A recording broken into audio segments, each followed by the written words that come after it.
বহুত মানুহে এটা থিয়ৰী কথা নাজানে যাক কোৱা হয় দ্য টেলিভিছন থিয়ৰী। মানুহৰ জীৱনত এনেকুৱা এটা সময় আহে যেতিয়া মানুহে জীয়াই থাকিবলৈ এৰি দিয়ে। মানুহে অপেক্ষা কৰিবলৈ লয়। অপেক্ষা এটা ভাল সময়ৰ, এটা ভাল মুহূৰ্তৰ, এটা ভাল সুযোগৰ, এটা ভাল চাকৰিৰ, এগৰাকী ভাল সংগীৰ ইত্যাদি ইত্যাদি।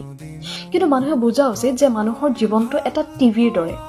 আপুনি যদি টিভিত অনুষ্ঠান উপভোগ কৰিব বিচাৰিছে তেন্তে আপুনি টিভিত ৰিচাৰ্জ কৰিব লাগিব, আৰু যদি এবাৰ টিভিটো অন হৈছে তেন্তে আপুনি চাই থাকিলেও বা নাথাকিলেও টিভিটো চলিয়ে থাকিব। আমাৰ জীৱনতো একেই হয়। আমি পাৰ্টিচিপেট কৰিলেও বা নকৰিলেও আমাৰ জীৱন প্ৰক্ৰিয়াটো চলিয়ে থাকে। যদি আপুনি টিভি চাই আছে আৰু যদি টিভিত আপোনাৰ ভাল লগা অনুষ্ঠান এটা চলি আছে তেন্তে খুব ভাল কথা, আপুনি উপভোগ কৰক। কিন্তু যদি আপোনাৰ ভাল নলগা অনুষ্ঠান এটা চলি আছে তেন্তে আপুনি অশান্তি পাই যাব, আপুনি ফ্ৰাষ্ট্ৰেটেড হৈ যাব, আৰু তাৰ বাবে আপুনি ৰিমোটটো হাতত ল'ব লাগিব। তাৰপাছত আপুনি যেনেকৈ মন যায় তেনেকৈ চেনেল চেঞ্জ কৰক আৰু আপোনাৰ ভাল লগা অনুষ্ঠান এটা লগাই লওক। আমাৰ জীৱনটোৰ ক্ষেত্ৰতো একেই হয়।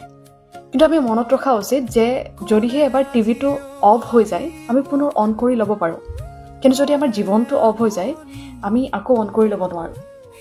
চ' এইটোৱেই হৈছে দ্য টেলিভিছন থিয়ৰী।